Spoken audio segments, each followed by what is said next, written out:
Couch Rider, Raven Report. Let's go. Ravens, Ravens, Ravens. Couch Rider. Ravens, Ravens, hey, Ravens. We gon' ride out. Ravens, Ravens, hey, Ravens. Couch Rider.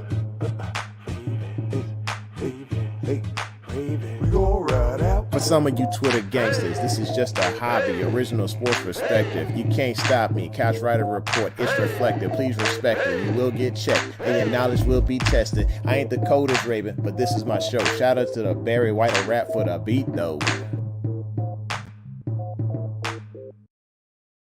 Hey, it's time. It's time. Welcome back to the home of original sports perspective, from our couch to yours. This is your host, your couch writer, Raven Jermaine Lockett. I say thanks for coming through.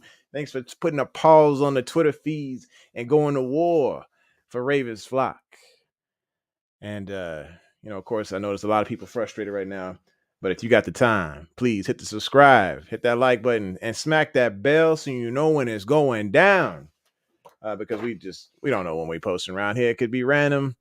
But I try to keep it to the 8:45 p.m. Central Time on Mondays and Wednesdays. And if you go ahead and hit that like and subscribe and smack that bell, then you will be part of the first people in the room, like these people here, Big Reg and Delicious, who they say, what's good, everybody? I say, what's good with you, man? And Delicious says, what's up, Couch Rider and Cam? I'm still searching. If y'all see him, put an APB out for this guy, because he ain't here at the moment. But that's all right. Oh, there he is, folks. I don't know what y'all did. Y'all got him here. The living legend, the artist, rapper, actor, do it all, knife specialist, my main man, 52 blocks. Cam Rue, y'all. What's up? What's good, man? I ain't even home, man. I apologize. I just got to work late and I was trying to eat something real quick. So I just stopped at my friend's house where my dog is. You good, man? You good? We just getting started. It's a good time. We got Delicious in the room. We got Robert Gray in the room. We got Big Reg here, and Brooke is on time. Somebody said hello there from Facebook. So whoever Facebook user is saying hello, we appreciate you coming through. Yep. Come on over to the YouTube party. Gonna hit that like, subscribe, and smack that bell. We appreciate you.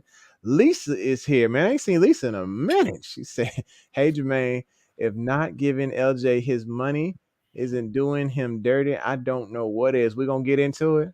We're going to get into it. Lisa came right in firing. She's just shooting right now, huh? She's just shooting from the hip, man. She said, let's go. Of course, we got to get these people motivated. We got to get them what they need. But, of course, we got to thank y'all. We got to thank you. Absolutely. And say, hey, shout out to you. Shout out to all of you, because we sitting here at 1167 on the subs.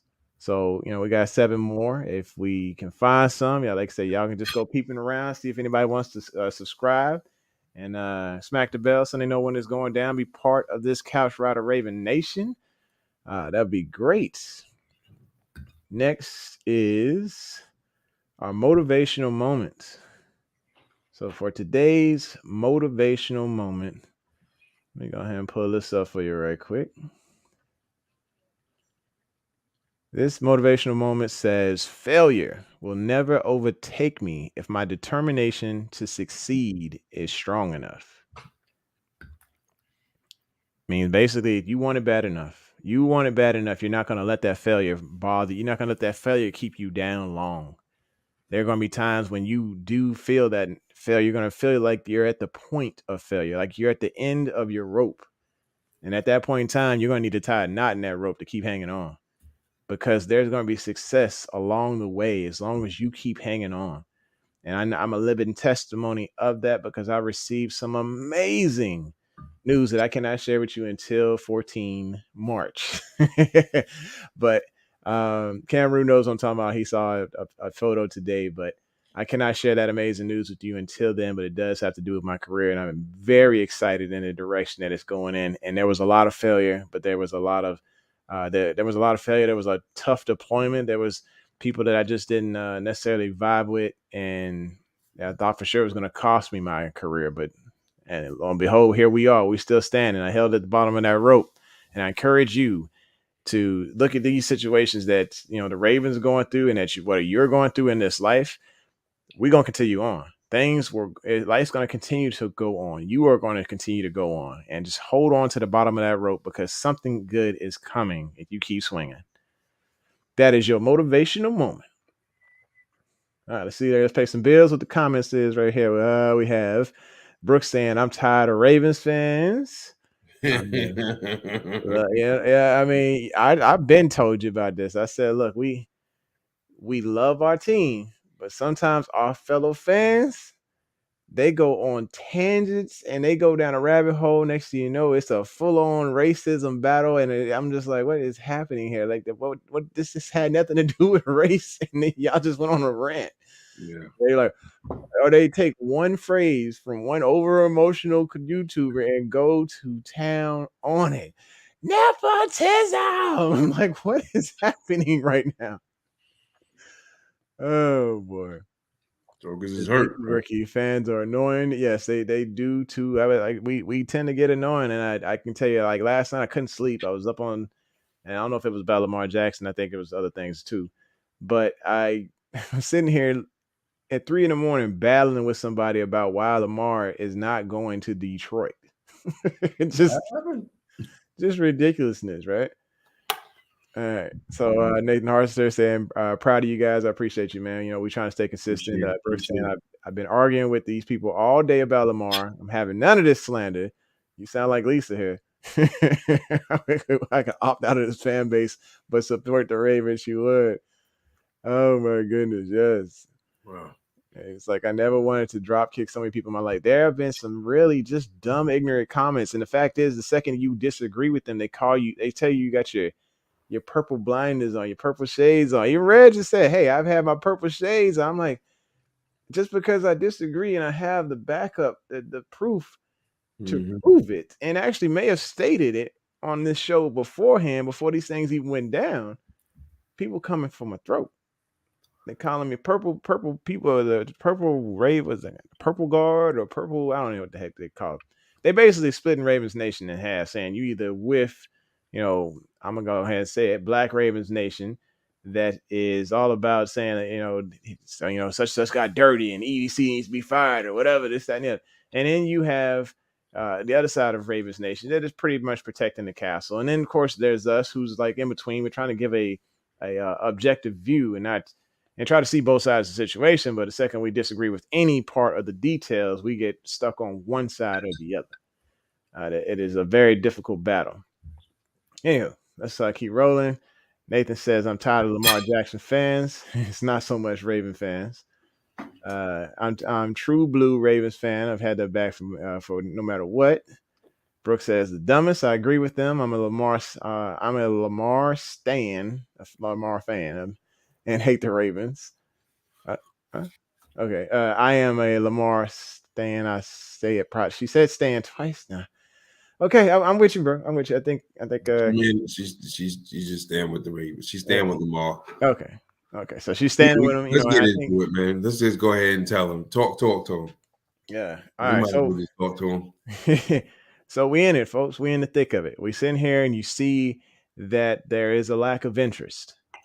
There is a complete lack of interest for Lamar Jackson right now. Not saying all teams are out, but we are saying some of the top teams that needed to state their opinion or they wanted to put their stance out there as whether or not they were going to pursue Lamar or not. One of those being Carolina, another being Atlanta. They're saying they're out. The Raiders are saying that they're out, according to those reporters. So we're not sure if this is true. But what I can say is, as you roll through Twitter, there are people saying it is because the owners are colluding.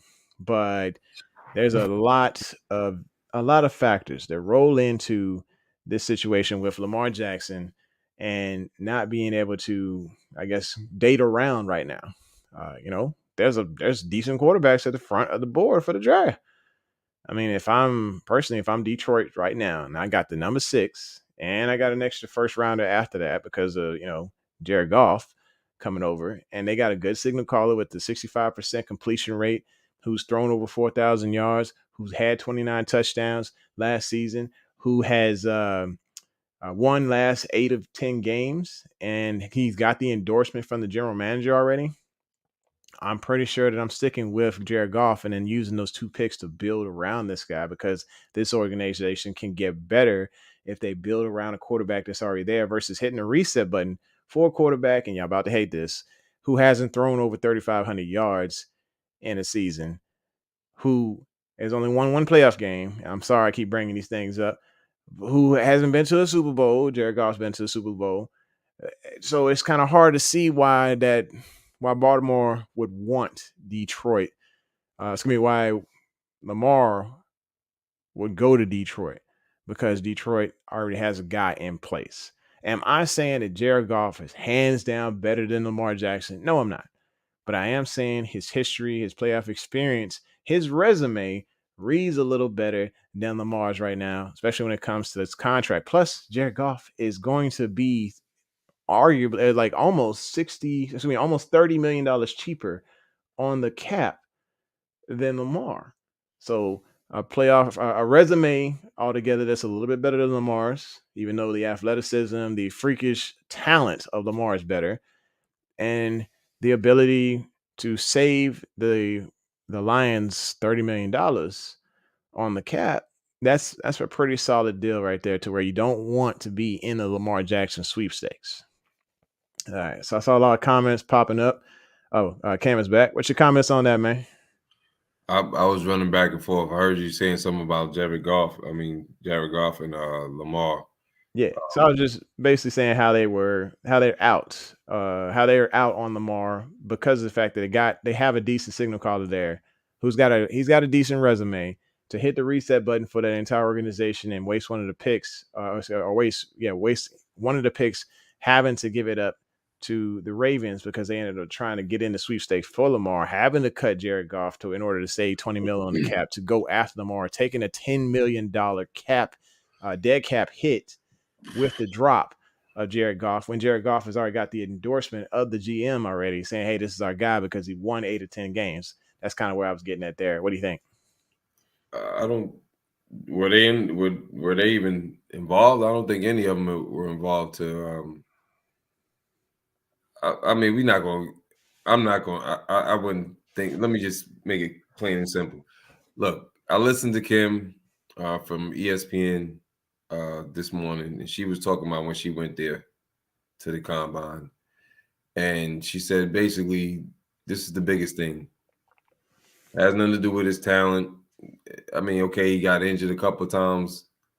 That's an excuse, but he got injured because you overworking a man. He got to play Superman every time he out there. So we gonna pass that, because that's not even. I don't even hold that on him. I don't hold the one playoff game over his head either, because wins and losses is a team thing. I know we always, for some apparent reason, when they get to certain things, then it's always like about the quarterback. You know what I mean? But if you look at the fact that only game I could say that if you want to, as far as a loss in the playoffs, of the 3 times that he's been there, or the 4 times, excuse me, that he's been there, only one I'm gonna hold over his head is, if that's the case, is the bad Buffalo game. If you put up all those numbers against Tennessee both times, especially the first time you played them, and you did over 500 yards by yourself total, I can't be upset with you. Your team just sucked. Yeah, Period. and there's been times, the defense has been the reason. Defense was trash. Yeah, Earl Thomas defense. Yeah, him talking all that nonsense and then getting mowed over on the ground game, and they couldn't come back. Yeah, but the thing that's been holding everybody's, and I can understand what they're saying. It doesn't matter if the exec is black or white, and she said this herself. She's like, it didn't matter. Everybody's afraid. One, they don't want to. The whole thing about not having an agent is making things a little bit more reluctant, because then they got to deal with it. And there aren't that many players in the NFL that don't have an agent. The ones that do not have an agent don't play quarterback except Lamar. Yeah. So as far as the money is concerned, she was saying that it may be a cool, where a collusion where they just like all the owners band together. Listen, nobody giving the money, blah blah blah, because they don't want this to happen again. So But at the here's my same thoughts on time, that. Like, I do think I think they had that the to sit owners want down. to. I think the owners want to save some money. I Yeah, think the owners, but on top of that, yeah, I feel bad for Lamar because everybody taking shots at him, and I don't think this has to do with him. Period. I it's think the he NFL happens Players to be the one Association. that's up, and he's not the one really dictating. He probably pressing the full amount. It's the NFLPA. We talked when you first brought it up before. When we first got in contact, when you first got back, and you brought up the NFLPA about the whole thing. That's when I started doing some research. And they using them as a daggone puppet, bro. And we just happen to be the one in the fire, And That is a bona fide fact because of August 8th. If you guys go back and look at it, August 8th, the Players Association filed a lawsuit. And when they filed this lawsuit, they went against the owners, saying that there was a meeting that was full on colluding about Deshaun Watson's contract. Now, right. with this grievance that they filed, if they had have won, which is very hard to prove, it would have made Russell Wilson a free agent, Aaron Rodgers a free agent, and it would have gotten Lamar out of his current contract and made him a free agent. So they are using Lamar as the poster child to try and win that grievance. That's why that we hadn't seen a deal. We hadn't seen a deal because the NFLPA has had their little sticky hands in this whole contract situation and trying to push for guaranteed money so they can make it the standard for the league. And they've admitted to that. However, on the other side of the fence, as far as the collusion piece, if you look at the collection bargaining agreement there in section 17, it clearly states that the owners should not collude on player contracts because it's illegal when it comes to tampering with the NFL's or the Players Association's agreement that they have with basically the collective bargaining agreement. It's a violation of it clearly. However, whenever you're let's just say we're in an interview and somebody said, "Hey, what do you think about Deshaun Watson's contract?" to Steve Bisciotti. Steve said, "Damn, I wish he hadn't got that much guaranteed money." But if he just says that out in the open and another owner is just like, "Yeah, I agree with that," that's not collusion. Yeah. That's simply an owner saying, "Hey, I want to save some money as well." Just like old dude just said right there, I think that was a dumb idea. That's not collusion. Now, if they get into a room, which is like I said, they can't prove it. And if they get them all in a room and then they all say, "Hey, look, we are not going to guarantee 100% contracts," I think they all just like saying, "Hey, you like saving money? I like saving money in an interview. I'd like to figure out how to make this work out the best way and continue to go on this escalator that we are going right now to where it's 187 million on the table and then 208 million on the table. Next thing you know, it's 216 on the table or something like that. As the actual total money goes up versus the guaranteed money not being fully guaranteed, because honestly, there's got to be a bailout option, because if the performance tanks, then I should be able to drop you. If your performance goes low, I'm sorry. And as far as like the teams, honestly, I just think that I think somebody's going to bid, but nobody think about it. Nobody really wants to bid. Damn well he ain't coming there. Yeah. And I think Schefter, he went on a rant. He was pissed about it, right? So this dude just went off on this rant about other teams not wanting to do the work and try and negotiate a deal when they know they're going to lose out anyway, because Eric is sitting. Eric, I told y'all from Jump Street. Eric was gonna let him date around. He sit back, everybody else do the work, because 2 heads are better than 1, 3 heads are better than 2, and so on and so on. He knew that if Lamar got into those other organizations and they tried to offer a deal, that Eric was going to match it no matter what. That is why nobody's getting into the ring, because they don't want to go toe to toe with Eric. And there's only a couple of teams that can do it. They can move, like I said, the Detroit Lions are one of those. They can clear up cap space and have 50 million at the drop of a hat with dropping off. The Jets can do it. Yeah, the Jets can. maybe Atlanta can, but they not truly. They might have Atlanta does have. They got They like have, 66 million in cap space, man. They yeah, play they got right the now. cap space. I'm sorry, Yeah, so they can Miami may dance. have the cap space later, but it's just I'm sure I'm in my and I don't we don't know, but I'm assuming this is my assumption. I think that Lamar wants to get it over with, and the NFLPA is like, nah, let's do this because we want you to get fully guaranteed.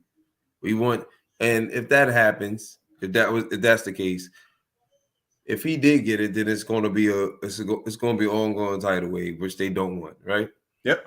Now going back to him, as far as like going, this is the thing that sucks because now the tampering period really doesn't start till Monday. So I don't know why teams are coming out lying saying, "Oh, we're not going to come and check." They might not. I do agree with Adam. Like, why am I going if I know you're going to get a player? Yep. You know, you want such and such, or they on your team, and then I offer him something more than what you got, and you just gonna come and double down on it. So we're gonna start a bidding war, but it ain't really a bidding war because whatever you give. Hold on 1 second. Sorry. Yeah, it's just gonna be beaten anyway. And Yeah. I mean, personally, if I got a chance, this is just me. If I got one of the top picks, let's say if I'm the Colts, for instance, let's say I got some decent cap space, but I'm the Colts and I have that maneuverability, but I also am looking at Stroud and I'm also looking at AR-15. I'm looking at Young, all these cats that are going to save me $40 million a year by starting over hitting That's the another reset problem button. too. That's what you just said is another problem too, because you got a better chance of starting over, especially if you're in the top 10. Yep. Than trying to pick. Isn't Atlanta picking in the top 10 if I'm not mistaken? I gotta look it up. I think Atlanta is up there. Yeah, but I think they're out of that range, that top range. So let's see. The mock draft here. So yeah, it's just they're up there so they can make that pick, but I don't think they're gonna get that top quarterback. They're not gonna get a Young, they're not gonna get AR-15. But I think they're trying to ride with number 8. Desmond Ritter. Hold on. They're number 8 in the draft. Yeah, that's why I say they out of the AR-15 sweepstakes. They out of what sweepstakes? The AR-15. They sure? Anthony Richardson. You sure? Yeah, because Richardson, he could go as early as 6. You not gonna listen. Let me tell you something. I don't care about the combine. You don't care. You're not going wrong with none of. You're not going wrong with Leah. You're not going wrong with Stroud. You're not going to go wrong with Bryce. You're not going to go wrong with AR. It doesn't matter. No, I don't care if I get. I'm gonna be honest with you. I don't care if I don't get AR because it's a project. Yeah, I mean, personally, I love a guy with 1 year's experience. I mean, it's a gamble. You're right. It's a project. That's like having Mr. Trubisky all over again. I'm not worried about that. I'm not saying he's not a good he can't be a great quarterback. But if I'm in the top 8, I'm getting one of them. It's not going. Even my man from Tennessee is not a stretch. If he didn't hurt his ACL, he would have been in the top 5. I mean, he's in the top 5. He'd be in the top 10. So you're not going wrong with any of them. You understand what I'm saying? Yeah. Let's pay some bills right quick. I got a guy who's from my past, man. This dude was stationed with me when I was at the Air Force Academy back in 2000 and 2004 through 2009, somewhere in between there. My boy Chris, I call him Pac-Man Jones because he was always in some craziness. Chris Cloud, comedy. He's got his own comic gig. This dude's got some funny skits on actually I think they're on Facebook. And Chris, if you want to share the link here, feel free, man. He's got some pretty good skits there. Chris is one of those guys, like if we got him on the show, we'd be laughing the entire night. He's just one of them cats that brings that crazy personality. Yeah. We might have to censor half the show, but Chris is one of them dudes, man. So say welcome to the show. There's a lot of people in here tonight. I say thank you y'all for coming. Thanks, Chris, for coming out, man. I appreciate you, Pac-Man. Let's see. Let's pay some bills and see. I ain't gonna go too far up, but I think Lisa said something Look she up was Lisa. upset She about said the right here. fact that she's irritated about. Well, you can't really if you want to be irritated, be irritated because they paid them. They both got paid within their 3rd years of being in the league. Not Right. Lamar. This is going on Lamar's sixth season, and he still didn't get paid. Yeah. And I You know, mean, part of so that is Lamar wanting to concentrate elsewhere, but it's also the eagerness of the organization. That I mean, they can only be so eager. They can only hit him up so much. He wanted to win that championship. He felt it. He felt it was on him to go out and try to win that championship. I don't know if he was thinking like, "Hey, I'll take this page out of Joe Flacco's book," but I think he was just. It was his personal pride. yeah, And I don't think he was thinking about Flack. I think yeah, he made. This is the problem when you are with his personality. He wants to play ball so much. I don't understand. I understand that you don't want to age and all, but with the personality that he has, he needs to just navigate to what he loves doing because it's taken away from your love of what you love doing. You understand what I'm saying? yep, Your passion is look. He just want to play ball. The money is not the biggest thing, but the money becomes the biggest thing because you feel as though, hey, I didn't do my part. But in all honesty, you have done your part. And then when people ask you, like, I think I proved myself over the 5 years. Yeah, you proved yourself the first 3 years. yeah, But so, I don't think. But I'll be honest with you, bro. They didn't discuss it. He wasn't even offered anything after his 3rd season. They didn't offer him anything. The offers didn't start, and that was the COVID season. I don't know why I think because of the cap. I think the reason why they dialed back probably because cap space. Plus, he wanted to, the cap space went down a little bit. yeah. Plus, that's the year Oh that yeah, we sent it 175 mil. That was terrible. right. Plus, they remember we just signed. Ronnie had just got signed, Mm-hmm. and right after Ronnie just got signed, then Marlo got signed. I So mean, Marcus Peters wasn't pulling a cheap contract either. He was pulling, no, he pulling a wasn't. pretty expensive But contract. you know what I mean. But he had already, he already got his pay. So either you gonna reconstruction to open up some more space, which maybe they were assuming that.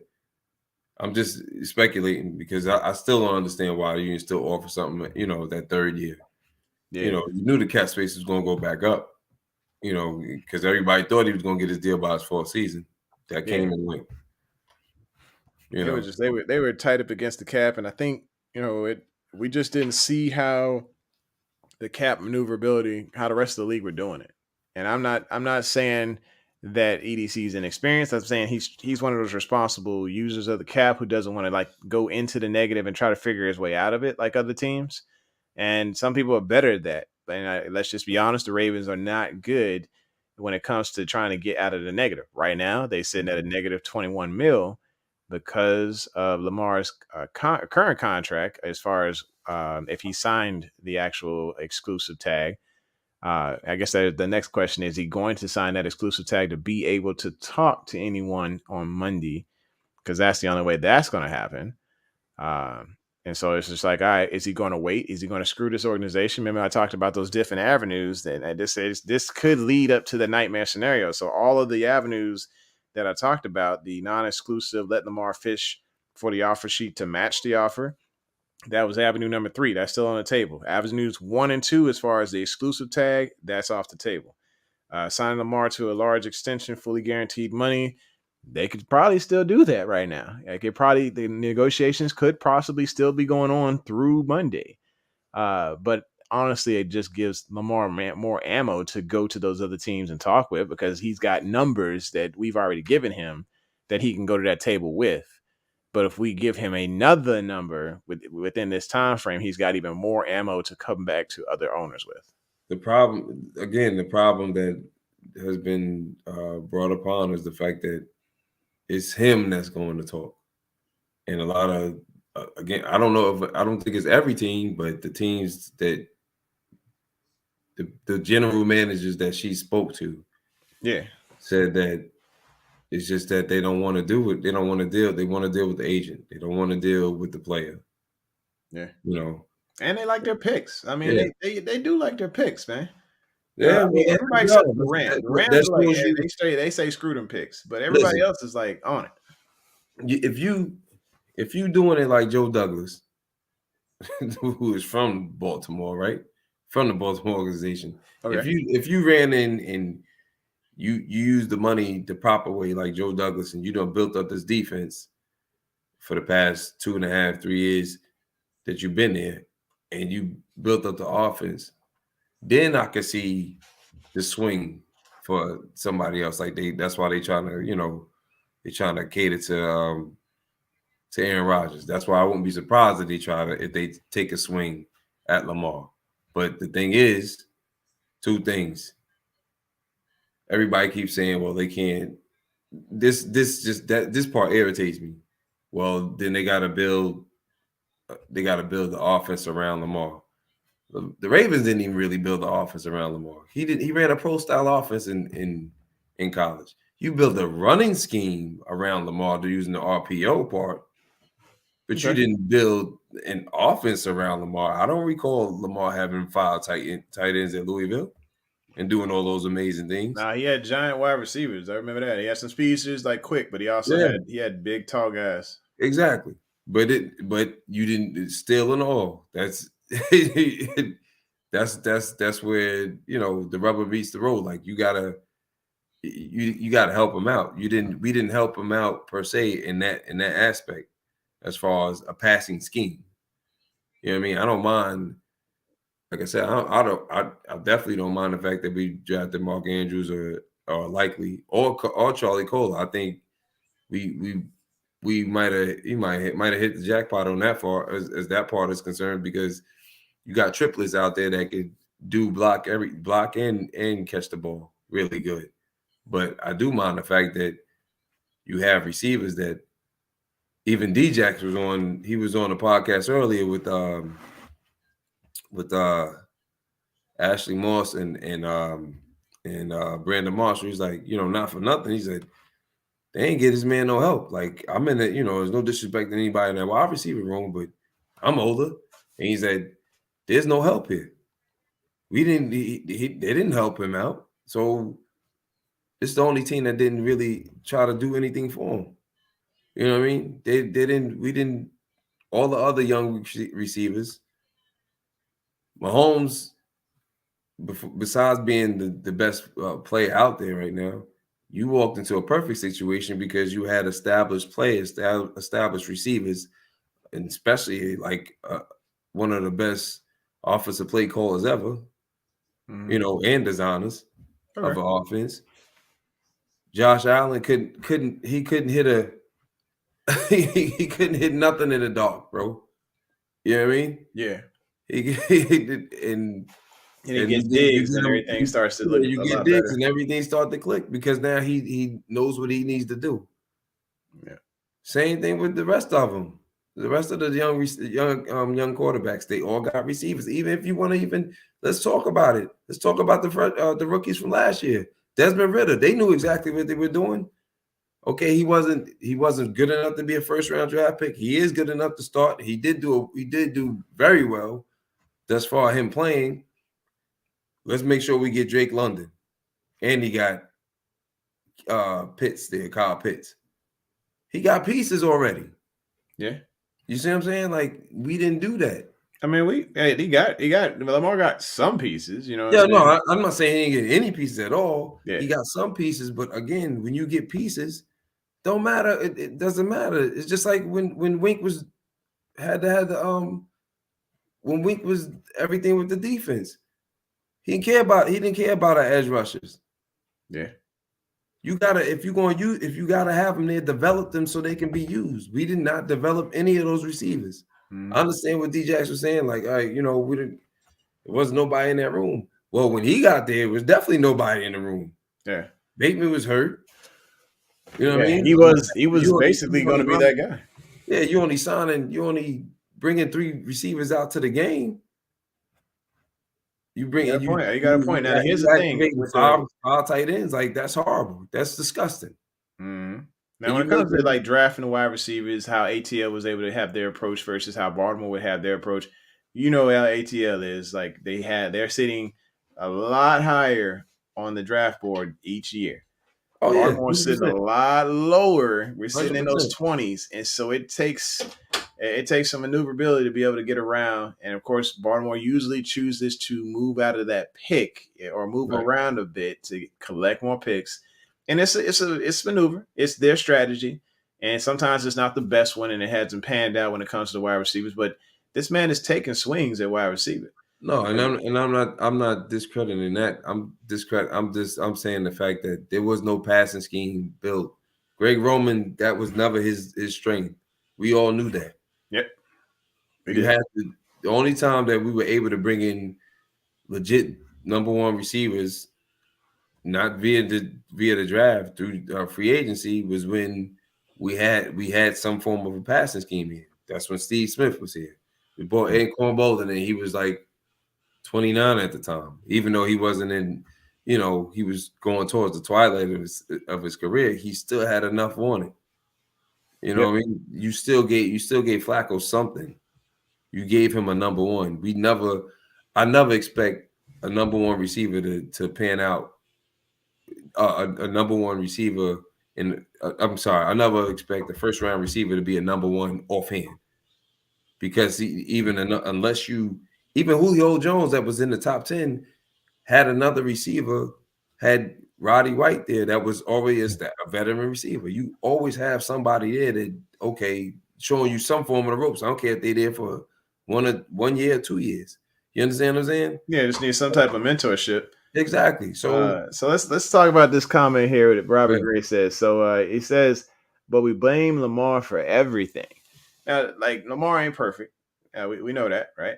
We know that there are some things that he can work on or whatever. But yes, when it comes down to scheme, I'm very curious to see what Todd Monken is going, what he's going to bring to Lamar. What's it going to look like? Because then if he's doing the same things he's doing in Monken's scheme that he was doing in Greg Roman's scheme, and I'm talking about that holding on the ball a little bit too long. We saw that in the Denver game. When he got hurt, he was holding that ball way too long. Nobody was open though, bro. Yeah, I'm sorry to cut you off. Nobody was open. But you got to break routes. Lamar's in here. He's scrambling, dude. You got to break those routes and work your way back to the ball. But not just that. You shouldn't have no tight end blocking your best pass rusher. Yeah. So I mean that's in any organization. I mean, we saw Judon eat the entire time he was in Baltimore is because everybody kept trying to put tight ends on him. That was where his sacks came from. Yeah. Let's see what Brooks said here. Brooks says the playoffs are Lamar and only Lamar's fault, according to our fan base. Our fan base be saying some just crazy off the wall stuff. Yeah. I mean, they've had comments today to just basically say let's take the entire fan base and walk with Lamar or whatever. I mean, yes, I get it. We frustrated Lamar's not getting the contract, but the majority of us was Ravens before Lamar got here. And I'm gonna be a Raven after he leaves. This thing's still standing on the wall. Because he was MVP for us, first one, as far as quarterbacks, one of the best quarterbacks we've ever had. And so I'm excited. I was excited to be able to experience that in my lifetime with this guy. And I'm still going to be a Ravens fan if he happens to go up the road. I'm hoping, if he does, I'm hoping that we get AR-15. I'll be honest. Like, I'm hoping they figure out a way to work their way up the board to get that type of pick. I like him, but I ain't, and it's no disrespect to him. I'm not. You're not gonna find everybody. There was a lot of people that played like Jordan. They wasn't Jordan. Yeah, and it looked good. It looked good. Yeah, like Vince Carter looked good. Then it really wasn't Tom. There's a lot of jokers that was dunking like Jordan. They wasn't balling like Jordan. For real. Vince Carter stuck his arm in that rim for the first time, all the way down in there. But Vince can dunk like Jordan, but Vince didn't take over no game like Jordan. He didn't. He didn't have that competitor in him. He didn't have that ability to push an entire team around him the way Jordan did. And again, this only reason I say that is because Anthony Richardson, he reminds me more of a faster version of Cam Newton. But again, if y'all don't see it, man, look, every player got things to work on. No player is perfect. I don't care. Aaron Rodgers has been one of the best, if not the best quarterback for God knows how long. He still got things to work on. Yeah, I We picked haven't up told him, but if a he, draft guide that actually has different reviews on different players. I needed yeah, a little bit of an edge this year because I was kind of missing a little bit of time with the family and stuff. So I did pick up a draft guide. Let's see what he says about Anthony Richardson. So of course, 6'4", 236 pounds. Some people were saying that he's not as strong as Lamar, but I mean, what did we see the bench press? Because I didn't see what the bench press, but he he's had one heck bigger of a than day at the Lamar. So I combine. don't know why they would say that he's not as strong as Lamar. Yeah, He's it was bigger just than like I Lamar. said, ignorant people on Twitter were going off. Here's his reviews. So they're saying a 1-year starter from the Gators. They finally got his chance to start for the team in 2022. Greatly impressing in moments. Built with a chiseled and rock solid physique that features above and beyond adequate measurables to handle the rigors of the NFL game. It goes on and on and on, but basically saying he's a gifted thrower with outstanding arm tools. But in the end, they said his best fit is just like you said, developmental quarterback. Yeah, he's gonna still need some time, man. I think he's. I mean, from what they were saying, that when he got to the whiteboard, he was impressive. But again, yeah. I think people missing the intangibles. The difference, the thing that makes Lamar special is like the same thing that makes Patrick Mahomes special. Like they can take over by themselves. By themselves, they can take over. That's not. It's not that many receivers. It's not. Excuse me, receivers. Not that many quarterbacks that can take over a game. Like literally take over Mm-hmm. a game by themselves. You understand what I'm saying? Like, Yeah, I listen. mean he's putting the The team truth on is his this, back bro. at times. He saved jobs. We know that. Yeah, That's why Hobbs ain't saying nothing. yeah. I wish he would stand on the table for him, but he can't do nothing because I again, mean, this all I think goes he back to stood on that. the I'm table not even pretty mad at well. EDC. I think this is all. I think EDC just caught in the middle. It's just this is really the owners and NFLPA. But Mm-hmm. on top, but going back to Lamar, like nobody's talking about Baltimore if LJ ain't here. That's true. Nobody. That's true. I mean, we go back to the dark ages of decent defense, good run game, Yeah. and no quarterback. Nobody. I mean, not even then. We was told last time anybody talked about Baltimore was 2012. Yep. And Once Ray left, 2014, I mean, Joe did have when he was nah, ain't nobody talking about us then. he was He just had like, I a think he caught had a wave, 4,000 bro. yards that year, didn't he? I think he threw for almost 4,000, or he threw for That's his 4,000. best year because of Gary Cooper, but nobody was talking about us then. Nobody It was was like like, we had problems on defense because of it, but we were actually throwing more, and it was a little bit more exciting on the offensive side of the ball because the ball was in the air. listen what I'm saying. Listen what I'm saying. Every year in the prediction, since Lamar's been here, they had somebody said something about us going to the Super Bowl. That's true. Last time that was happening was when 52 was on the other end and 20 was on the other end. Those same pundits were the same ones that said Cleveland was going to the Super Bowl when they was winning these off seasons. So Oh, I gotta tell you that. No. I'm talking about everybody that believed in how good the team was. It's only been happening since last time it was happening was when Ray Lewis and Ed Reed was playing. Nobody was talking about because Joe Flacco was good that Baltimore was a problem. It was talking about because our defense was ridiculous every time. Even when we weren't ridiculous under Dean Pease that year, still everybody was worried. That stopped. Once Ray left, that stopped. Nobody was worried. Nobody feared Baltimore after that. I think CJ Mosley is great. Nobody feared us. You come back here, since Lamar's been there. Mm-hmm. Tell me what other team got the quarterback, the leading rusher over 5 years. When he got to do everything. Yeah, I mean Justin Fields on the rise, but it's not that consistent. Justin Fields on the rise. Bet I guarantee Justin Fields get some pieces next year. Yeah, I think they're going to build around him. I mean, they got the money. They definitely got the money. Oh, and they got the picks too. Mm-hmm.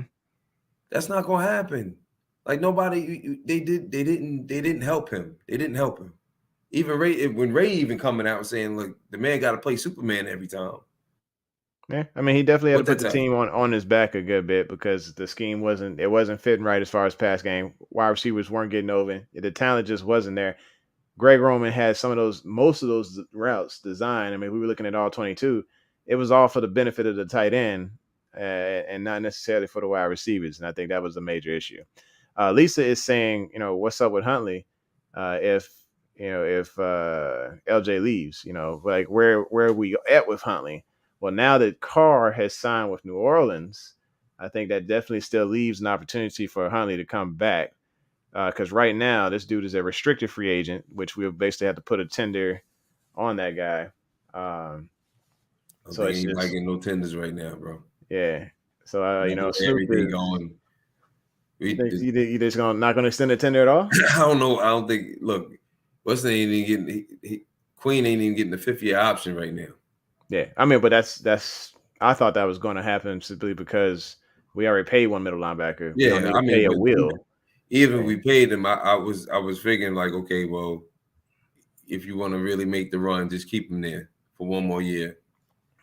I I think mean, Acosta unless wants to. they trying to see if they can get something for him. Yeah, Just he because wants if you put picks. the tender on him, don't mean that you still can't get something for him.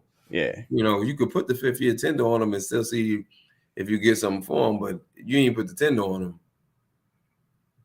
Like I think somebody said this a couple of days ago.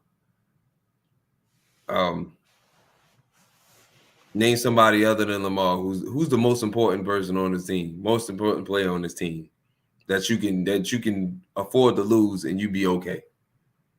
Other than Lamar, somebody that I can afford to lose, and we're gonna be okay because we can't afford to lose Lamar. So who's more? Who else is can we afford? Who else is there that we can be like, well, we lose him, we ain't gonna be able to win. I mean, Marlowe is probably the only. I mean, it's probably the Not next name never. in line. We still won without him. Yeah, but I mean, we talking about locking down one side of the field. Interior. But Marlowe, that still, dude. who else? Who else? I mean, you got okay. You said Marlowe, but we still, when he got hurt in that Pittsburgh game, we still won without him. Yeah, And Mandrews. that was all the deficits, brother. He had us 8-3 when we had the most injuries in the league. Okay, You see what I'm saying? Like I'm with you. I'm just saying, like, I'm trying to figure out if there's anyone else that we can consider of high importance. I'm not saying that they're Lamar status, but just high importance. We can do without Chuck Clark too, D. Oh yeah, we can definitely do without Chuck. Chuck can go. Chuck go right. Like I'll walk Chuck and do it myself. He said, "I'll be fine losing Chuck Clark." I was about to say we could do fine without. Chuck Clark. So yes, Queen is definitely going to go in the draft. I believe they already got some set up for him to. They already let him know, like, hey, dude, we're looking at trading you to get some draft capital because they need that second round pick. Yeah. If we plan on making them moves that we want to move. Yeah. They're gonna have to. They need to trade him and Clark if that's the case. To be honest with you, I mean they both are solid players, but you need if you're gonna open some first, you need that'll open up some cap space. Mm-hmm. But yeah, it's one less guy you got to pay for or plan for even the year after. Both of them. Yeah, be honest with you, but I mean, Chuck, we know Chuck gone. We know Chuck gone. But Queen definitely is. They looking at. There's a reason he took his stuff off because I mean they had those exit interviews at the end of the year.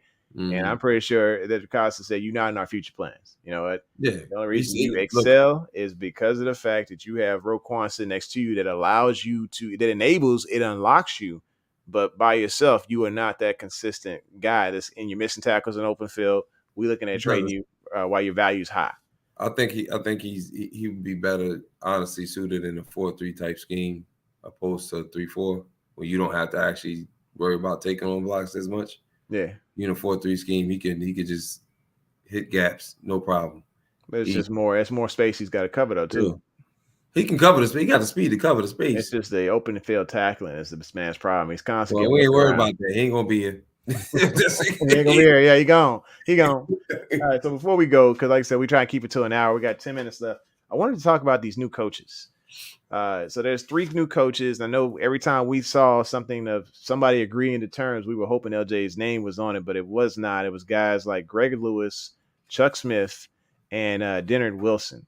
So let's start with Greg Lewis. This guy, 43 years old. He's got game experience. He's actually played. I believe he played with the. Where did he play for?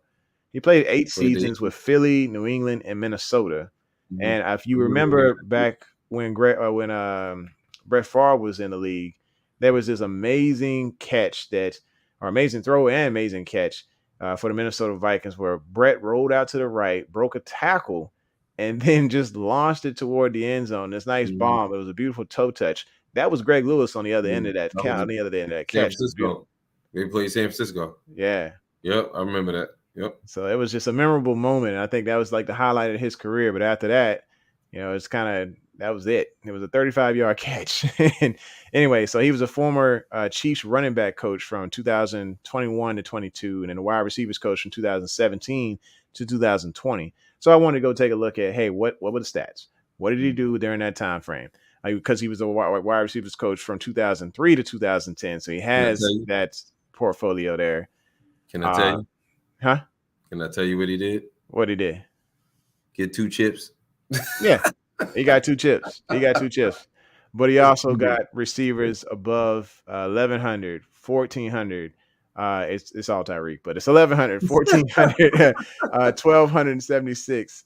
But even the supporting cast players, let's say from 2018, Sammy had 3 touchdowns, 519 yards. Conley had 334 yards and 5 touchdowns. And then in 19, let's see, Watkins had 673 yards and 3 touchdowns. Watkins also in 2020 had 421 yards, 2 touchdowns. Robinson had 3 touchdowns.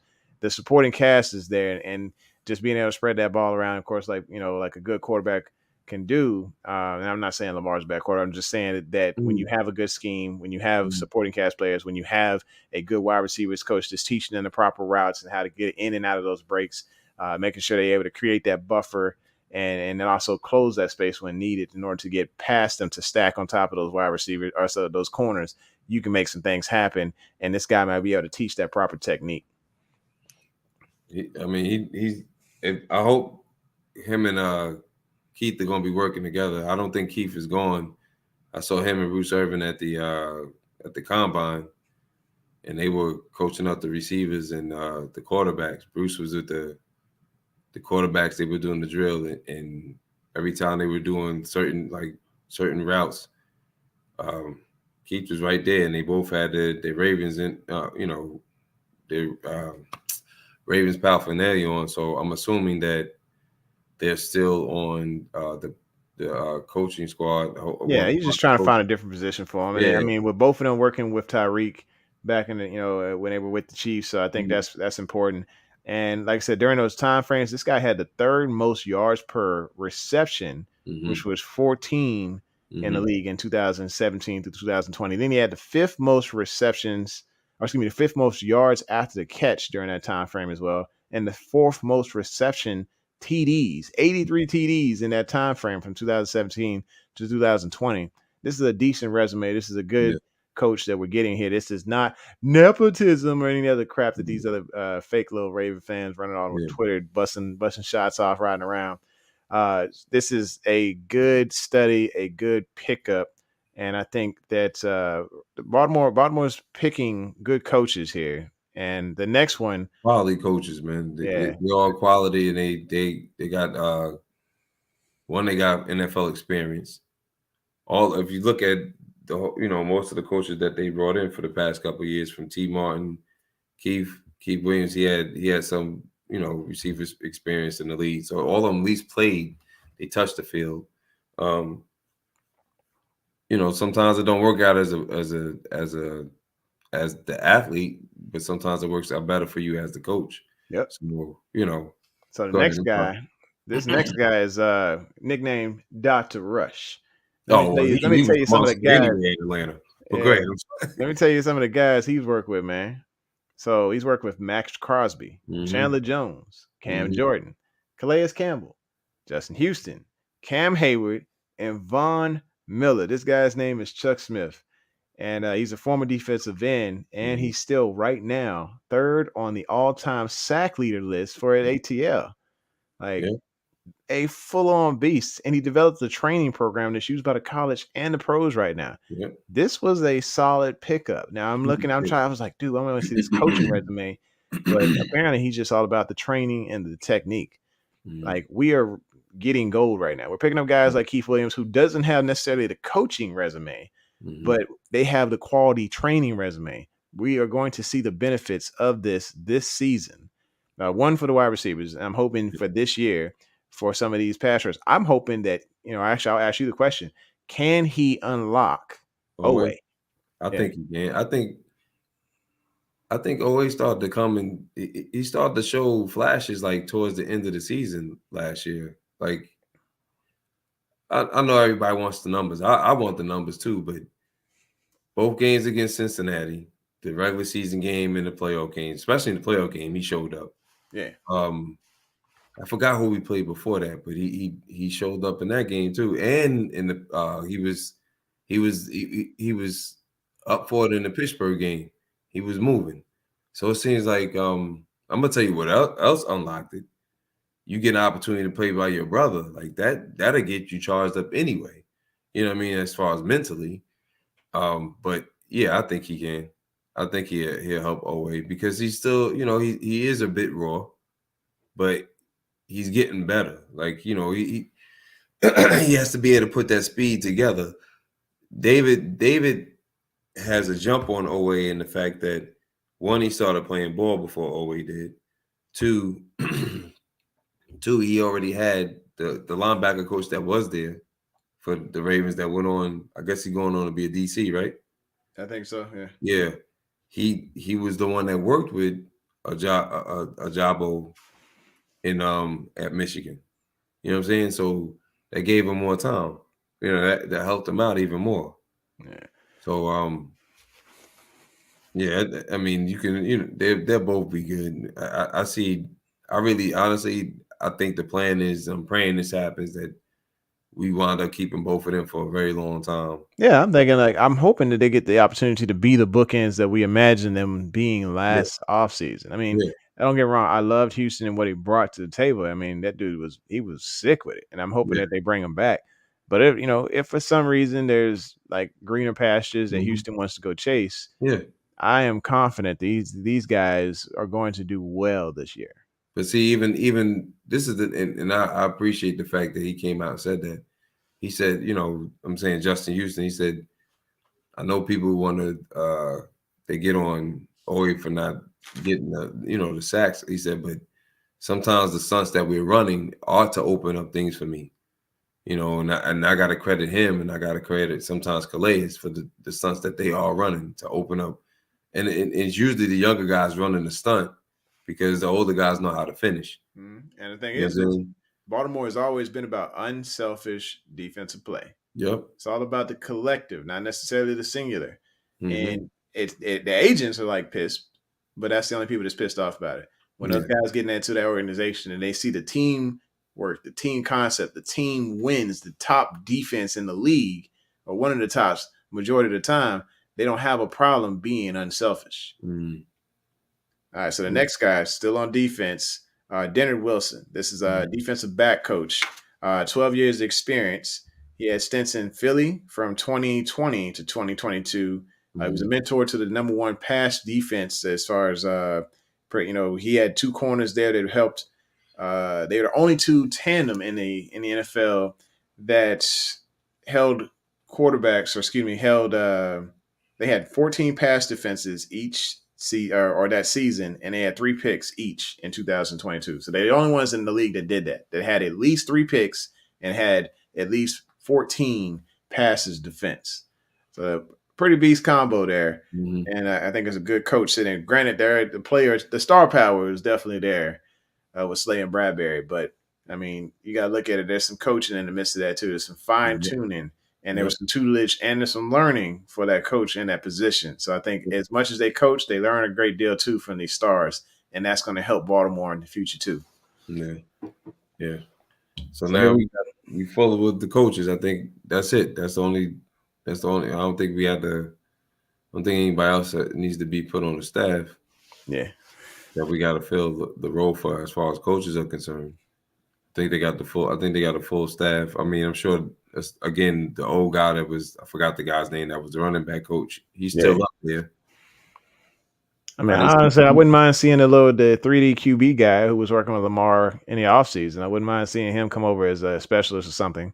Yeah, but I think he's just going to stay with doing what he does, just working with Lamar and other quarterbacks individually. I don't think he's gonna do more than that. But I think that I was looking for all the updates. They didn't put all the updates up there. I don't see Keith on there right now. I see Bruce Irvin there, but he doesn't have a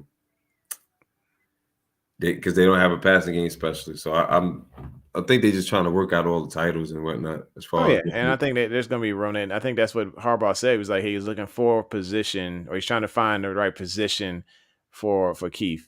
It's just one of those guys you don't want to get rid of, especially when you got Bateman and you got all these receivers that are eating into his philosophy, and you can see the philosophy he teaches during the offseason.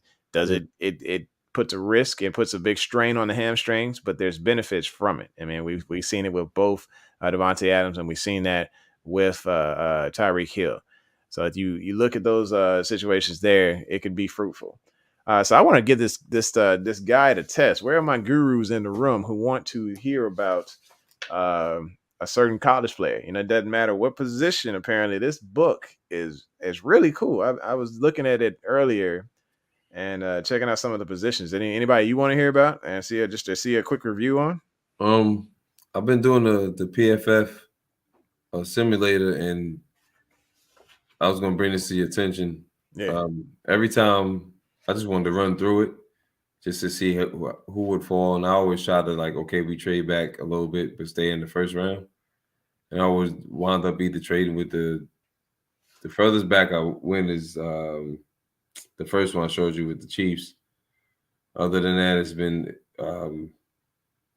mostly like the Giants, just to see who's there, see who gets picked, how it goes down. And most of the time it's either Zay that I wound up with. One time it was Nolan Smith, but it's usually Zay Flowers or Deontay Banks. Like everybody else is not there. And Zay Flowers is not even at the top of the list of where everywhere he's the number one receiver that's left in that So you think I should look up Zay Flowers, or what you saying? Yeah, I mean, he got the seal of approval from a lot of retired receivers. Yeah, I'm about to say Steve Smith gave him a very glowing review at the combine. He said he's bigger than me, and he said he's just like me, but he's bigger, and I think he's faster. So he looked like a little mini DK at the daggone combine. All the muscles, he was muscles on top of muscles. Bro, he put on 15. I think he put on 12 pounds of muscle. Yeah, sitting at 172 right now. No, I think he got 183. Oh, okay, yeah. He came in at once. He was playing at 172, I believe. All right, here we go. So here's his strengths. They say he's a 3-year starter for the Owls that has proven to be one of the best play creators of all college football during his campaign. Versatile offensive chess piece that has proven his ability to be at various positions and is frequently a ball carrier on reverses. So he got that Devin Duvernay in him just a little bit. Said he's been used in the return game as well. What Flowers lacks in size, he makes up for in heart. I've seen that as well on the tape. Intelligent football player, frequently takes on the double and triple teams, opening opportunities for his teammates stronger and tougher than one would suggest, looking at his size, showing willingness and effort to be pesky, stocky blocker along the edges. Baltimore loves their blockers, so this would be great too. Yeah. Lightning quick feet allows Flowers to get the top gear quickly, allowing him also to alter and change course without needing to gear down. Gets in and out of his breaks with relative ease. He shows terrific step separation, quickness, and very good long speed. Has a good sense of surroundings and field vision, allowing him to eat up zone cushions and soft creases and coverage. Dynamic and open field with his ability to create in the second and third levels in the defense. Reliable hands catcher. That's pretty great. I like reliable hands catcher. A lot of his highlights, I never saw him catch anything on his body. Everything was always with his hands. Didn't matter the weather or anything. He was always snatching it with his hands. Yeah, so you can make plays in the air or adjust the balls down the field. Routinely wins jump balls against taller defenders due to his outstanding concentration and body control. Yeah. Short guy like that making downfield deep catches against taller guys, that's phenomenal. That sounds like Steve Smith. Yeah, definitely got that Steve Smith in him. So here is his weaknesses. So they say he occasionally is used on the outside, and it was mostly in off-man situations where he didn't have to deal with press coverage. Now, that's just any college player right now. They just, unless you're facing one of those legit SEC teams, not anybody who just recently joined the last couple of years. I'm talking about the legit ones. You know, if he didn't have to deal with press coverage most of the time, they got open. You're in open space. You can do a lot of different things in open space when you ain't got to face that press. Nobody trying to usher you to the sideline saying, "Hey, over here, please." So he's saying he's limited to slot duties at the next level. Handling larger corners, he can struggle with the lack of timing and release variety. So I don't know if he's got the release that they're looking for. Lacks the ideal frame. Like I said, that's why he put on that weight and he looks great. He's put on that muscle. His limitations is size and length force quarterbacks to be extremely precise with their passing downfield. He's limited after the catch. His defender can grasp his frame due to his lack of size and power, and will make some outstanding catches, but drops drops some simple balls. So like a small Nate Burleson, not Nate Burleson. What's his name? Man, I can't remember his name. 17 for the Jets. What was his name back in the day when he was playing with Sanchez? Oh, you talking about Brandon Marshall? Nah. Oh, you talking about Edwards? Yeah. Like a small Braylon Edwards. They can do all the circus catches, but then when it comes to the small concentration drops, I didn't see him like it. I watched his highlights. I mean, of course, you see the highlights, but like I watched the highlights and watched some of the stuff that some of the other tape everybody put out. I mean, concentration drops. It just means that you just got to work. That's just anybody, right? Yeah, it's gonna happen. Players mess up time. Yeah, but he has that. D-Hop and Zay. Yes, the way he moved. I'm not calling him Odell. I'm just saying like his footwork. Like it just seems like as far as his route running, with his quickness, his footwork reminds me a little bit of Odell. Everybody's saying AB, and they're saying Steve. I've heard even Tyreek comparisons with this guy. Well, as far as footwork, yeah. I mean, I don't know. Tyreek's so fast, man. I don't even look like he's running around. No, to be honest with you, like when we played against them and we played against Miami, I'm sitting here just mad because I'm like, dude, like our guys are giving it all they got. Yeah, it don't look like he's running routes really. Blazing behind him, bro. Yeah, he did, but I could see that. But he also got compared to they did compare him to Waddle, so that was another comparison I did see. He said, "I'm not pressing that fool if I'm a corner." Yeah, he does have the burners on him. But you look here, if you don't press somebody that's that fast and that small, it's gonna be even harder if you let them just get a free release, Brandon. That's the problem. Nobody want to touch him. That's why you got to bracket coverage guys like that. Yeah, you gotta look. I'm pressing. You stay over top. I'm like, when I say over top, you better be daggone 20, 25, 30 yards off that daggone ball. Like, don't play. There's gonna be a pocket that he's gonna be able to get in. But I'm coming. I'm getting that was when. Remember, that's when they got the pick though, because Marlon was pressing them, and what's my man that we got? I don't know why I can't. Williams came up and got the interception. You know what I mean? Because you gotta put hands on somebody that fast, man. You don't put hands on him, man. He gonna fly right. You gotta be able to touch him. You gotta touch him a little bit. That's just like asking for a punch in the face if you don't try to do something. What did they say about Deontay Banks, the cornerback from Maryland? Because that was the other. It was him and Deontay Banks. Those are the main two that kept coming up for Baltimore in the simulator. All right, this is page 194. That's what it said. On the back from all right, Deontay Banks, Maryland, 6'1", 200 pounds. All right, it says strengths. Banks rose into the scene following a stellar freshman season in 2019. His career tallied off a bit in 2020 and 21 after dealing with injuries, but he rose to success again in 2020. I want to see what the daggone attributes are. So he's highly aware corner that keeps his eyes in the backfield at times when playing off or in the zone, triggering downfield quickly when the play breaks. Physical when in the press. I like that. Banks loves to get in the face of receivers to rough them up at the line of scrimmage and reroute them. Physicality is also on display at the catch point, showing excellent timing to disrupt the ball and rip the ball precisely a rival. Maintains good positioning and coverage, staying on the hip pocket of receivers. That's a really good technique. And ripping at the ball precisely at the arrival, maintains good positioning. It said while showing the recovery burst to regain lost steps. So you got good recovery when that ball's in the air. Yeah. That is exceptional right there. That's what With people are that really speed, looking for. he better be able to recover. He ran the second fastest time in the combine. Yeah, he's a good run support player as well, Mm. and it shows aggressiveness and will play through receivers. Weaknesses: suffered a season-ending injury.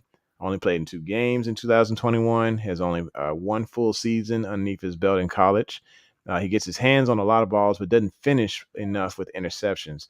With only 2 career interceptions in college, lacks ideal ball skills to play as a zone quarter. Appears to have some difficulty tracking the ball down the field, has some tightness in his lower half, but they just said he was good hips. So that's kind of contradicting. Will take false steps when working out of his back pedal. Frequently in catch up mode due to some sloppiness, but we just said that was a good thing because he's able to close the distance in the air. Yeah. And then when he's working through his transitions, he's got some sloppiness with his footwork. Appears to struggle and change of direction and needing to gear down when flipping his hips. This is a contradictory review here. I feel like.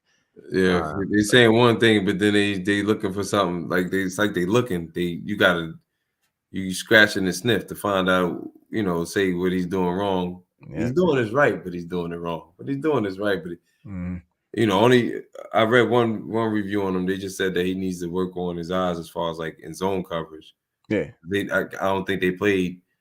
Maryland plays the same type of defense that Alabama plays because everybody from that staff is from Alabama. Yeah. So that's what Alabama's known for. Press coverage. I Oh was yeah, man. Coverage is their yeah. thing. I was laughing when you were talking. I was laughing because Brandon said that when he was at Texas Tech that he had to play against Tariq. He said he was he was held out of back. That's why I was laughing. I could just imagine, bro. Yes. I could imagine. Yeah, that'd be tough, man. So they try to press somebody like that, just because pretty much they take one little back step and you lean forward, they're gone. They absolutely gone. Like, yeah, put That hands is on sick him with it. every All right, chance I get. so let's see. Delicious says I wouldn't mind Banks, physical corner, Yeah, and then Tavon Austin was actually tougher to cover though. Okay, right, I mean, because he he got was a some. lot more shifty. Yeah, Yeah, Tavon. When Tavon was the West Virginia, right? yeah. I mean, he's the one who put Yeah, Gino they on the were all map. over the place. Him and Gino were Yeah, Geno Smith was they he were was the reason Gino got drafted. yeah. Gino worked on his craft and then he got it paid for it this year. But Mhm. beforehand, Gino was not that guy, and I could Yeah, not believe he got drafted as high. yeah. I thought EJ Manuel was the better guy, the better leader. Things didn't Mhm. pan out in Buffalo, Yeah. but I didn't think Wrong much of team, but Gino. And the Seahawks the do. thing is, and I guess they started to learn like you draft the quarterback, you got to cater to the quarterback. You can't cater to your system. Yep. That might And be I mean, another Rex Ryan reason had why. no clue how to develop quarterbacks, so I mean, you can I don't see know. that's why he failed there. That might be another reason why Jokers might be suspect on not knowing what to do with if they want to offer Lamar something because man, if somebody's that talented, man, you got to be able to put something together. Hmm. And that's one of the reasons why I do like the fact that they got Monken because Monken, a lot of offensive coordinators don't want to cater to who the quarterback is. They want, okay, this is the system. This is how it's going to be run. Yeah. Maybe McDonald, the dude in Miami, tried to cater it a little bit more towards Tua, going back to because he was so great at the RPO in Alabama, but he still ran the Shanahan system, more or less. You know what I'm saying? Yeah. So, but I mean, that's another thing that they kept bringing up. Like, you got to be able to. I would love to see him move around. I think that's what Monken wants to do. Like, Yeah. I just wish man. I just feel bad, man, because I really think Lamar being dragged through the mud for no reason, bro.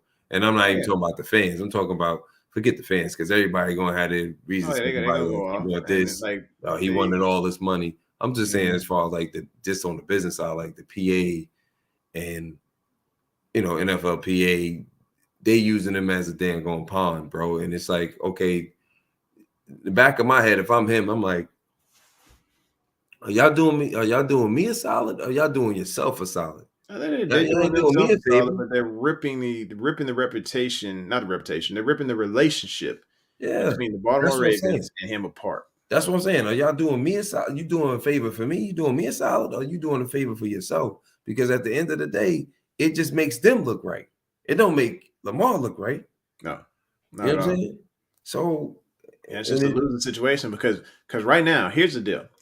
If let's say, right now Lamar's not getting this interest, EDC has an offer sitting there on the table, like, hey man, we trying to do good faith. You go out there, date around, figure out what deal you want, and then you come back to us if it doesn't work out.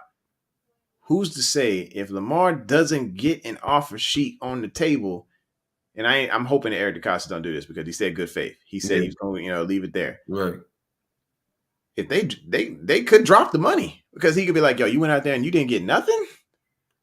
Yeah, but that's the thing. Like, this was Baltimore's idea. This is not Lamar's idea. Yeah, It ain't his I feel idea. like it might have been mutual because of the fact that they wanted him to see, Yeah, and he's like, okay, well, if you want me to see, just don't be surprised if you don't get a result that you want in this right. situation. And Lamar probably went out Right. with the positive mindset, like people want me, Yeah, they gonna give me what I want. right. And But Eric I just don't like, think I know he don't think that they're gonna give him fully guaranteed. I don't think that's nothing. I don't think that's any. I'll be honest. If I was him, I wouldn't think. I mean, especially with everything going on, like, yeah, I don't think anybody's gonna give me fully guaranteed. But I bet you I can get somebody can pull a couple more. But just to see the market value. yeah, You know what I mean? Okay, so just hypothetically speaking, say the Jets offer him 225, get fully guaranteed. Y'all gonna match it? We ain't got no. You gonna match it? Like, he's worth more than two. He's worth more than 2 draft picks. I don't what's care. Brandon talking about right now? He's saying if you played football and it was a baller, you know how disrespectful this is. As far Yeah, as absolutely. yeah. I mean, Yeah, don't get me wrong. Like I've sit here and I absolutely, understand what it is to go through each absolutely. week and be injured and then trying to nurse yourself back up just to get ready to go for that next week. And also, film night and constantly going through and wondering, like who's behind me trying to threaten me for my job. All these different things going through my head as I'm trying to rehab to get ready for that next game day. And meanwhile, I got family over here trying to get my time, trying to get time in with me. I understand what it is to play the game and put the sacrifice on the line. No, I And don't then think he was taking it towards. You taking it personal. I don't think he was meaning it towards you. He's just saying in general, yeah, like, people. I agree with 100%. If you played the game, you know how disrespectful it is. Even just in general, if you look at it in any form of fashion, it's the fact that it's yeah, he said exactly what you said. I'm with yeah, you. yeah, I'm with you, bro. Like man, I'm just he saying, got a like little I understand, sensitive, like yo. that He got a little struggle that sensitive, it son. is, Don't he, Jim? and you want to you want to get paid for what you're worth. You want to get paid for what you've Yeah, done and what you're going to go do forward. But you also want to know that you are loved by your organization, that you're respected by your organization. And I know part of him is probably feel certain type of way, but I feel like that's where the agent comes in yeah, because those same stats that I was spewing earlier about the negative things about Lamar Jackson, those are the things that are being put on the table in negotiations, and they're just like selling points for their position. And it's not hard feelings, but as a player, you're gonna feel that. You're gonna feel that somebody just said, "Yo, you only won one playoff game, man." You're gonna feel that when somebody says, "Yo, you ain't thrown above 3,500 yards." And like you're gonna feel like, "Oh man, there's a stigma now to saying that you're injury prone." You're gonna feel those things when yeah. you're across the table with somebody negotiating with you, trying to debate on your point and on your selling point and how much you're worth and how much guaranteed money you may be worth. So I think the agent is a key piece that he needs to get one in there. And honestly, I've been saying this on Twitter. Y'all check the tweets. I told him to call Drew Rosenhaus. I said, I tag him in it. I was like, Lamar, it's time. Go ahead and call Drew because Drew will go get it. Drew don't care if he got to shake the entire organization down to its roots to get that money.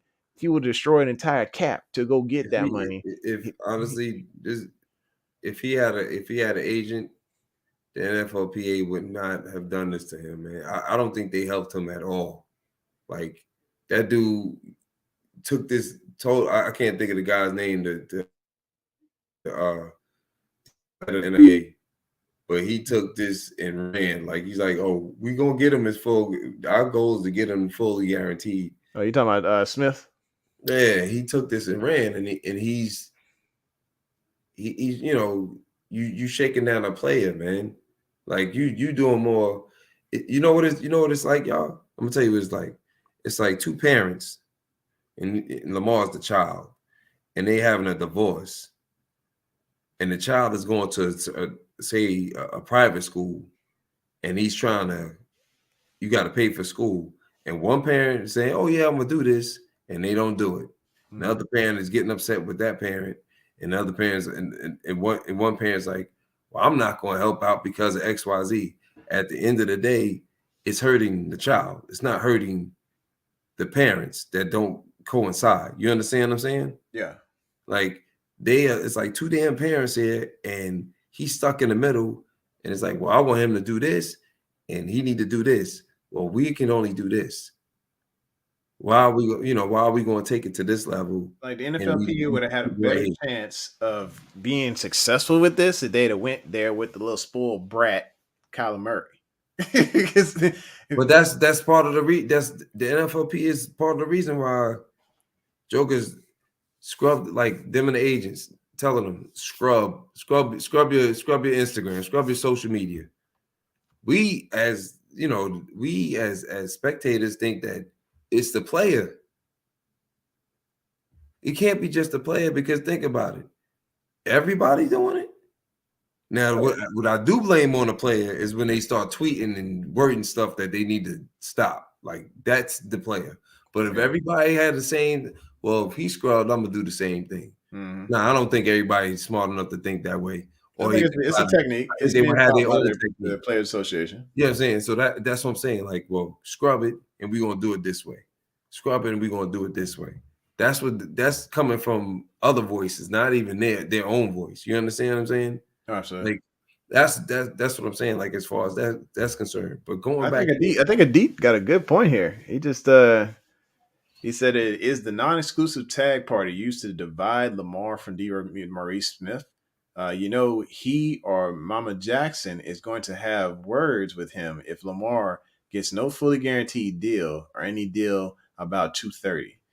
So I think that this is a good play by Eric DeCosta to have Lamar go out and negotiate with more than just the NFLPA and Eric DeCosta. With all of the extra heads in the situation, Lamar is able to see a different perspective than what the NFLPA is offering him. So I think this is more Ozzy's plan than Eric's, to be honest with you. I'm not gonna give EDC all the credit if that's the case. But Smith, I think he caused this to be. It shouldn't have been this long, bro. The deal should have been done, period. And it shouldn't have been this long. Like, when I'm flying down to talk to you again about this, it needs to be done. And and they still pressing on. This is what I want. This is what I want. This is interesting. I seen Dave scrub his bills off. See, and he's following the Cowboys. Now, I've seen that cap number. They ain't getting out of that. Well, he's probably following the Cowboys. He could be just following the Cowboys because he wants to go play with his brother. Maybe he does want to play with his brother. Yeah, he do. And they do need another receiver. Yeah, I can see that. I don't see that happening. Not at all. Especially if it's even close to being him, huh? Jerry would do it though. Oh yeah, Jerry do whatever to try to make it happen. But I mean, you got to look at the Bills. They're gonna take a cap hit as well on that. The Bills are gonna take a cap hit. Yeah, it's got to be proper compensation. They're gonna have that cap hit number. If they decide to release or trade this dude before June 1st, I mean, he's gonna take the Bills are gonna take a major loss. They probably have to negotiate something if that's the case to make sure that they compensating some of the money. Mm-hmm. They're gonna be like, "Yo, I need you to lose a couple mil if you want to go play with your brother." Or either that, or the Cowboys gonna pay that mil that's up in there. Right now, look at this dead cap. His dead cap is $45 million, $45.4 million. Who? They ain't going back that far. Who? No. That's stuff on. They might be like, if he really want to play with his brother, he restructure it and then Cowboys would pay 10 of it. Something like Right that. now he's on the books for like 7.9 million this year. That is his base salary this year. But because of the amount of money that's in that contract, $45 million would be the dead cap. And the Bills don't want to pay that right now. Yeah. Let's see here. What Brooke say? She said, "I can't believe we got to wait possibly till week 10 to find out what happens. I'm tired. I just want my damn quarterback. I want my damn quarterback." Yeah, you're right. She right. Hopefully we ain't gotta wait that long. Hopefully it'd be nice if they just get it done next week. Just like, look, if nobody tampering, just in good faith, yo, we're gonna throw you another $5 million just because of all the drama. Look, because the NFLP, all I'm putting them through, they putting them through hell right now, bro. They putting them through a lot. Like, and it's all looking like it's because of him. Because of how the media is speculating and putting stuff out there. Like, heard somebody come on, oh, Lamar could have been signed if he didn't want to get the. It's not because he don't want to get signed. Like, it's starting, like, when the funny thing is, once everything hit yesterday, then the cat was out the bag. Now it's starting to make total more and more sense. Even after, like I said, when Kim was talking this morning on Get Up on ESPN, like it started to make sense. I'm like, yo, they using this dude, yo. They really are using him. And it's like, all the NFL, like it's the cat's out the bag. It's not on him. Lamar wants to be here. If you telling players that are on TV, like you telling Calais Campbell, and he's saying, I just spoke to him. He wants to be a Raven. Da da da da. He never said anything. Even the players are convinced. Like, Tyler Linderbaum was drunk in the bar on Friday night, and he's telling fans like, "Yo, y'all need to take all that Twitter hate down because tomorrow something's gonna happen. I just know it." But he didn't say, "I just know it." He said, "It's going to happen." He said it on Friday night. He was talking about Saturday morning, and of course, Saturday morning at noon, we don't see nothing happen. And these guys are fans of Lamar as players in the organization, and they're thinking things are going to happen, and they have no inside track at all. I noticed that. And of course, if you're drinking a lot of Jägermeister, from what I hear, this guy threw up everywhere and then got driven home. He had one heck of a night. But he wanted something to happen for the Ravens. He wanted it so bad, he had us all believing it, that it was going to happen at noon. I'm sitting here checking my watch, constantly looking, and nothing happened. And it was a little letdown. I was a little let down, but I'm thinking the fans and the players are on the same page as far as the ones in the Ravens organization. They want this guy back. They need this guy back. They don't see any scenario where he doesn't come back. And I'm hoping that, I think Ozzy and I think Eric DeCosta are in the same boat, that they want Lamar back. And they just wanted him to see that this is what the market looks like right now. And we were going to match whatever got pushed out there, but I need you to see that first. And look how frustrated, Brandon. I'm totally with you on what you just said, man. And you and Delish, I'm totally with y'all, which I just said. But what I want to also going back to the luncheon that they had, not the Liars luncheon, but the luncheon. They were talking about it. That lunch is coming. Yeah, that luncheon, Liar luncheon, ain't coming. When Eric was sitting there every time they talked about the NFL, about the contract, and he brought up the NFLPA, his body language. You start to look at things, but you just start to ignore it because you can't tell what's going on. His body language. I've never seen EDC up there sweating.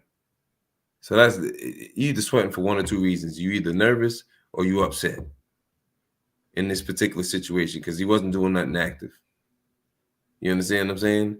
So when he slipped and said that, and if y'all ever watch how EDC talks, he's a slick talker, yo. As far as like he says sarcastic, he says under the line sarcastic things every now and then, jokingly. But if you can see he's very frustrated because one, this makes him look bad. Yeah.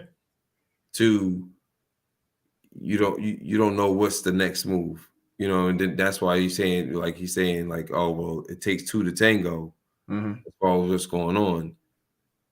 Is he saying like, oh, talking about Lamar to a degree? We thought he was just talking about Lamar, but we know who he was really talking about now. It was him. It was Smith. It was the NFLPA, because if those were the advisors, they're more Lamar's involved, but they are the ones that got to get, that are telling Lamar, hey, no, don't do this. Hey, she called. It's like you trying to ignore your girl. She called, don't answer the phone. It's true. It's the For a truth. minute, son. Let her be mad. Don't talk. And the thing is people keep talking about how, if this deal doesn't get done, that Eric DeCosta should be sent out the river. Eric DeCosta should get fired. All these different things. What they need to realize is that this guy has been doing things with 5th round picks, bringing in Pro Bowl players. This guy has been hitting on at least 3 players per year. Ozzie was hitting on 3 to 5 players per year. This is something that it's a new thing for him to be in the driver's seat, but he is still having some successes here and there. He's the first one that's taken multiple swings at wide receiver in this organization, that these players came out somewhat exciting. And I think Rashard is going to come back and be more exciting. I think Hollywood Brown is going to make us miss him this year. I think it's going to be to where, hey, Ozzie has made significant strides for this team. I mean, how many first-round picks have we had in the last 4 years? We've had 6 in 4 years. So that lets you know he's making moves to make this organization better. And I think that he's the guy for the job. And we got to trust him a bit, just like we trusted Ozzie. There were times where we didn't know what the heck was going to happen with Ozzie and the Kane wide receivers. In fact, we were pretty hot going into the draft. And we see all this money walking away from us. Even the year that Lamar was drafted, Calvin Ridley was still sitting on the clock. And we decided to go after Hayden Hurst. And so people was mad. I was there. I was in Dallas. I was sitting here watching the draft. I walked out the stadium. I walked out before Lamar was drafted. I was so angry because we picked up Hayden Hurst. But I was sitting here trying to trust in Ozzie, and he come back around. He did the right thing. Huh? I'm surprised we picked up Hayden over a Bama boy. That's a surprise. Yeah, that was definitely a surprise. Yeah. But I mean, even that pick's panning out for Cincinnati. It panned out for Atlanta for a bit. Hayden is still a monster. And I think that Cincy is going to use that to their benefit and make us pay for it for a little bit, especially if we don't have Lamar with us. Kyle Hamilton got something for him. But and that's the thing. Kyle was a blue chip player, picked by EDC. These are things that they got to trust. Travis Jones, this dude going to come through balling this year. Like, they got to see. Ajabo was supposed to he was supposed to be like a top 10 pick. He gets injured, ankle injured. Yeah. Baltimore picks him up. These are smart moves. People trying to come for Eric DeCosta's head because of one contract situation when he's handled multiple things. He's paid guys. He's restructured situations. This is not a bad owner, not a bad GM to have in our corner. And he's going to get this deal done as long as the PA stays their stupid nose out of it.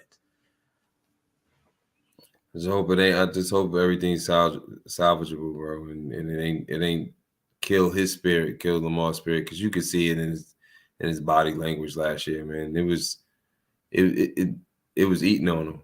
You could tell. Even when we was winning, he didn't look the same. Like he always, even when he's lost, he looked upset. But when we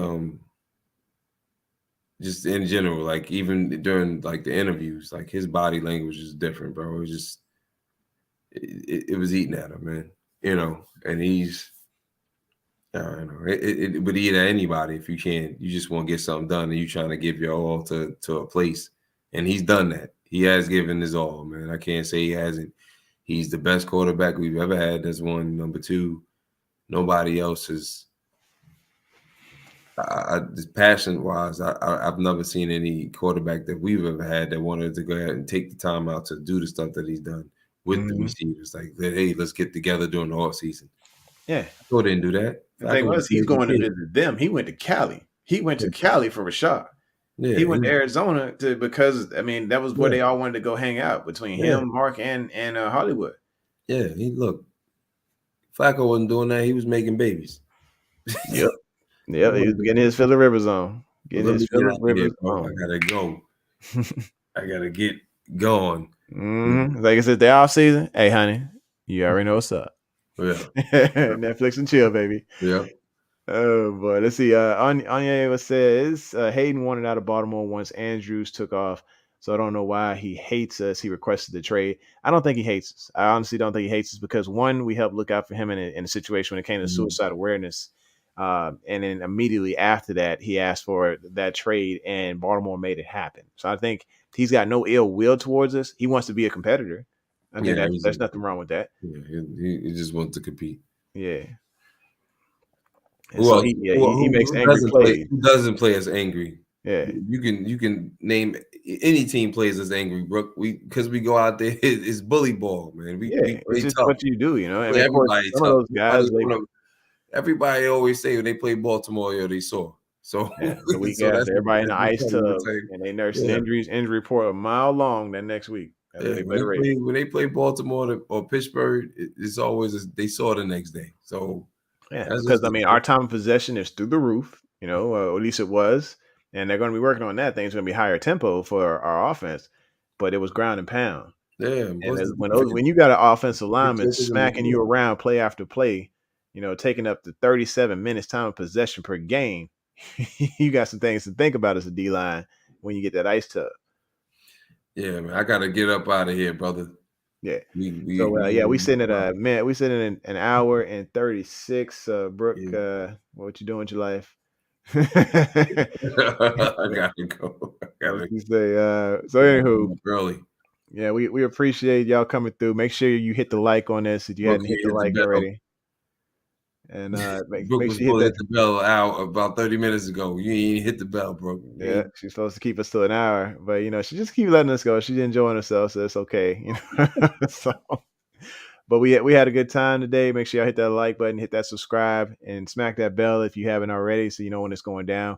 We're gonna keep this party rolling every Monday, every Wednesday, and just keep in mind if we got the Cash App in the corner. If any donations you make through the super chats or through the Cash App or super stickers, for those of you who are going back watching the recording, those proceeds go to my son's Pokemon, his Pokemon habit, and his business with the necklaces and stuff. So just so you know, and we'll be having merch coming here a little bit soon. As far as it'll be at the bottom of the YouTube channel. I'll set it up to where we have some T-shirts and hats and stuff sitting there with the Couch Rider Raven logo on it. That would be the logo in was it this corner over here. So yeah, they're just above Camru's head. So above my head is the Cash App. You want to donate to that, that's fine.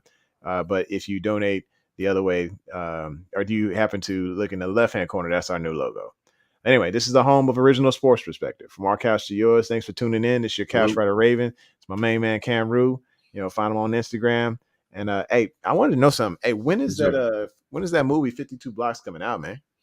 We still trying to get the money bond. We still working though. We've been working on it. I'm actually I got cash for a couple other things, and I'm in a short film this weekend. I've been working on it. I started working on it a couple of days ago on Monday. Actually, that's why I was late, and we're gonna finish it on Friday. As far as 52 is concerned, to let you know, I did win like 2 awards though, 2 short film awards for it.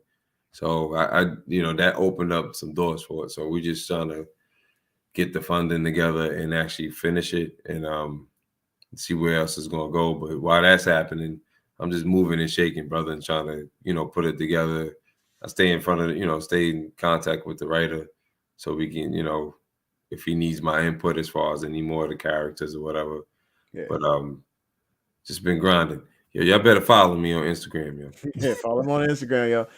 Yeah, definitely follow him on Instagram. And like I said, just make sure you hit the like and subscribe, share this thing. You know, this is it's 2 hours or an hour and 30 some minutes, but it's well worth it. It's well worth it. We have a good time here, and each night we're just getting it in, folks.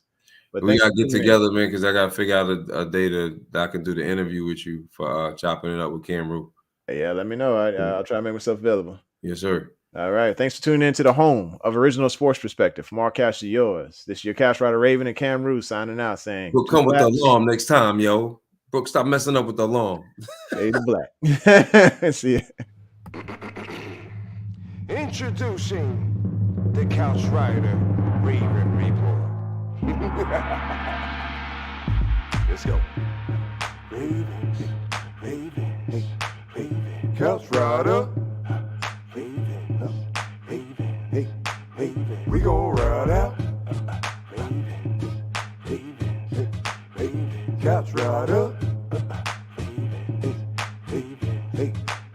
We gon' ride out. For some of you Twitter gangsters, this is just a hobby, original sports perspective. You can't stop me. Couch Rider Report, it's reflective. Please respect it. You will get checked, and your knowledge will be tested. I ain't the coldest Raven, but this is my show. Shout out to the Barry White of rap for the beat, though.